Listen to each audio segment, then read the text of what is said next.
ನಮಸ್ಕಾರ. ವಿಶೇಷ ಕಾರ್ಯಕ್ರಮಕ್ಕೆ ತಮ್ಮೆಲ್ಲರಿಗೂ ಸ್ವಾಗತ. ನಾನು ರಂಗನಾಥ್ ಭಾರದ್ವಾಜ್. ರಾಮಕೃಷ್ಣ ಹೆಗಡೆ ರಾಜ್ಯ ಕಂಡಂಥ ಅದ್ಭುತವಾದಂಥ ರಾಜಕಾರಣಿಗಳಲ್ಲಿ ಒಬ್ಬರು.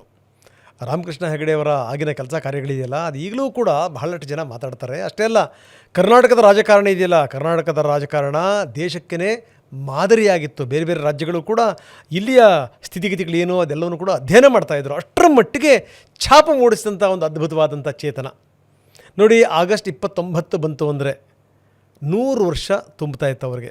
ಸೊ ಇದೇ ಸಂದರ್ಭದಲ್ಲಿ ಅವರ ಸಮಾನ ಮನಸ್ಕರು, ಅವ್ರನ್ನ ಭಾಳ ಹತ್ತಿರದಿಂದ ಕಂಡಿರುವಂಥವ್ರು ವಿಶೇಷ ಕಾರ್ಯಕ್ರಮಗಳನ್ನು ಕೂಡ ಮಾಡ್ತಾಯಿದ್ದಾರೆ. ಹೆಗಡೆಯವರ ಬಗ್ಗೆ ಮಾತಾಡಬೇಕು ಅಂದಾಗ ನಮಗೆ ಜ್ಞಾಪಕ ಆದಂಥ ಏಕೈಕ ವ್ಯಕ್ತಿತ್ವ ಅಂತಂದರೆ ಅದು ಬಿ ಎಲ್ ಶಂಕರ್. ನಿಮಗೆ ಗೊತ್ತು, ಈ ಹೊಲಸು ರಾಜಕಾರಣದಿಂದ ಬಹಳ ದೂರ ಇರುವಂಥವರು.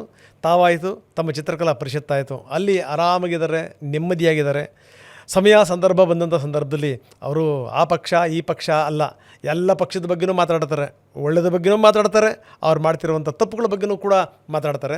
ನಿಜವಾದ ಜಾತ್ಯತೀತ, ನಿಜವಾದ ಧರ್ಮಾತೀತ, ಜೊತೆಗೆ ಏನಂದರೆ ಈ ಹೊಲಸು ರಾಜಕಾರಣದಿಂದ ಬಹಳ ದೂರ ಇರುವಂಥ ವ್ಯಕ್ತಿ ಅಂತಂದರೆ ಬಿ ಎಲ್ ಶಂಕರ್ ಅವರು. ಬನ್ನಿ, ಶಂಕರ್ ನಮ್ಮ ಜೊತೆಗಿದ್ದಾರೆ. ಶಂಕರ್ಜಿ, ಕಾರ್ಯಕ್ರಮಕ್ಕೆ ತಮಗೆ ಸ್ವಾಗತ. ಸೊ ಹೆಗಡೆಯವರು ಅಂದ ತಕ್ಷಣವೇ ನಮಗೆ ಬಹಳ ಅಚ್ಚರಿಗಳ ಮೇಲೆ ಅಚ್ಚರಿಗಳು ಸರ್. ಸೊ ಒಂದು ಎರಡ ನನಗೆ ಅನ್ನಿಸ್ತಾ ಇದೆ, ನಾನು ಶುರು ಮಾಡ್ತೀನಿ ನಮ್ಮ ಜೊತೆಗೆ. ಈ ಬಹುಶಃ ರಾಜ್ಯದ ರಾಜಕಾರಣದಲ್ಲಿ ಹೆಗಡೆಯಷ್ಟು ರಾಜೀನಾಮೆ ಕೊಟ್ಟಂಥ ನಾಯಕ ಮತ್ತೊಬ್ಬರಿಲ್ಲ ಅಂತ ನನಗೆ ಅನಿಸುತ್ತೆ. ಏನಂತೀರಿ ಸರ್? ಹೆಗ್ಡೆಯವರ ಹಿನ್ನೆಲೆಯನ್ನು ಮೊದಲು ನೋಡ್ಕೊಂಡು ಆಮೇಲೆ ಅವರ ವ್ಯಕ್ತಿತ್ವವನ್ನು ವಿಶ್ಲೇಷಣೆ ಮಾಡೋದು ಒಳ್ಳೆಯದು. ಹುಟ್ಟಿನಿಂದಲೇ ಭಾಳ ಶ್ರೀಮಂತವಾದಂಥ, ಸಮಾಜದಲ್ಲಿ ಮೇಲ್ಸ್ತರದಲ್ಲಿ ಇದ್ದಂಥ ಸಮುದಾಯಕ್ಕೆ ಸೇರಿದಂಥವ್ರು.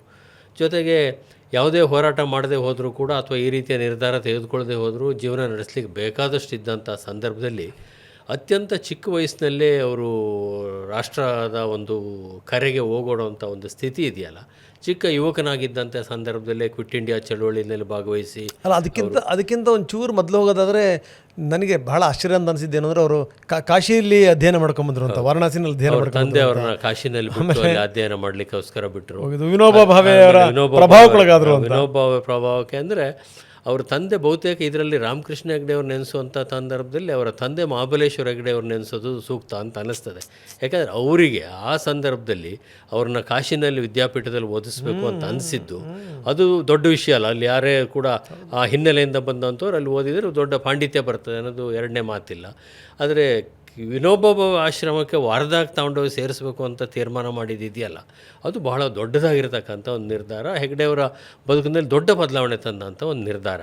ಅಲ್ಲಿ ಯಾವ ರೀತಿಯ ಒಂದು ಪರಿಸ್ಥಿತಿ ಅಂದರೆ, ಅವರವ್ರ ಕೆಲಸ ಅವರವರೇ ಮಾಡ್ಕೊಳ್ಬೇಕು. ಬೆಳಗ್ಗೆ 4 ಗಂಟೆಗೆ ಏಳಬೇಕು, ತಣ್ಣೀರು ಸ್ನಾನ ಮಾಡಬೇಕು, ಚಾಪೆ ಮೇಲೆ ಮಲಗಬೇಕು. ಶ್ರೀಮಂತ ಕುಟುಂಬದಿಂದ ಬಂದವರಿಗೆ ಇದು ಕಷ್ಟ. ಆದರೆ ಅದಕ್ಕಿಂತ ಮುಖ್ಯವಾಗಿ ಅಲ್ಲಿ ಆಗೆಲ್ಲ ಈಗಿದ್ದಂಥ ರೀತಿಯಲ್ಲಿ ಶೌಚಾಲಯ ಇದರದ್ದು ಎಲ್ಲರದ್ದು ಕೂಡ ವ್ಯವಸ್ಥೆಗಳು ಇರಲಿಲ್ಲ. ಸಣ್ಣ ಪುಟ್ಟ ಶೌಚಾಲಯಗಳು, ಬಹಿರ್ದೇಶಗಳು ಇವೆಲ್ಲ ಇದ್ದಂಥ ಸಂದರ್ಭ. ವಿನೋಬಾ ಭಾವೆ ಆ ಯುವಕನಾಗಿದ್ದಂಥ ರಾಮಕೃಷ್ಣ ಹೆಗಡೆ ಶ್ರೀಮಂತ ಕುಟುಂಬದ ದೊಡ್ಡ ಕುಟುಂಬದ ಹಿನ್ನೆಲೆ ಇದ್ದಂಥವರಿಗೆ ಎಲ್ಲರಿಗೂ ಒಂದೊಂದು ಕೆಲಸ ಕೊಡ್ತೀವಿ. ಇವ್ರಿಗೆ ಕೊಟ್ಟಂಥ ಕೆಲಸ ಅಂದರೆ, ನೀನು ಶೌಚಾಲಯಗಳನ್ನ ದಿನ ಬೆಳಿಗ್ಗೆ ಮತ್ತು ಸಂಜೆ ಸಾರ್ವಜನಿಕ ಶೌಚಾಲಯಗಳನ್ನು ಸ್ವಚ್ಛ ಮಾಡೋಂಥ ಕೆಲಸ ನೀನು ಮಾಡಬೇಕು. ಆ ಕೆಲಸವನ್ನು ಕೊಡ್ತಾರೆ. ಆ ರಾಮಕೃಷ್ಣ ಹೆಗಡೆಯವರು ಒಂದು ಚೂರು ಹಿಂದೆ ಮುಂದೆ ಹೇಳಿ, ನೀವು ಏನು ಕೆಲಸ ಕೊಟ್ಟರು ಅದನ್ನು ಮಾಡ್ತೀನಿ ಅಂತೇಳಿ ಅದನ್ನು ತಿಂಗಳಾನುಗಟ್ಟಲೆ ಮಾಡ್ತಾರೆ. ಅದು ಮುಗಿದಂಥ ಸಂದರ್ಭದಲ್ಲಿ ವಿನೋಬಾ ಭಾವೆ ಅವರನ್ನು ಕೇಳ್ತಾರೆ, ನಿನಗೆ ಹುಟ್ಟಿನಿಂದ ಬಂದ ಅಹಂಕಾರ ಮತ್ತು ಹಣದಿಂದ ಬಂದ ಅಹಂಕಾರ ಹೋಯ್ತಾ ಇಲ್ವಾ ಈಗ ಅಂತ ಕೇಳ್ತಾರೆ. ಹಾಗಾಗಿ ಹುಟ್ಟಿನ ಕಾರಣ ಈಗ ಎಲ್ಲರೂ ಕೂಡ ಯಾವ ರೀತಿ ಅಹಂಕಾರ ಪಡ್ತಾರೆ ಇವತ್ತಿನ ಸಾರ್ವಜನಿಕ ಬದುಕಿನಲ್ಲಿರೋರು.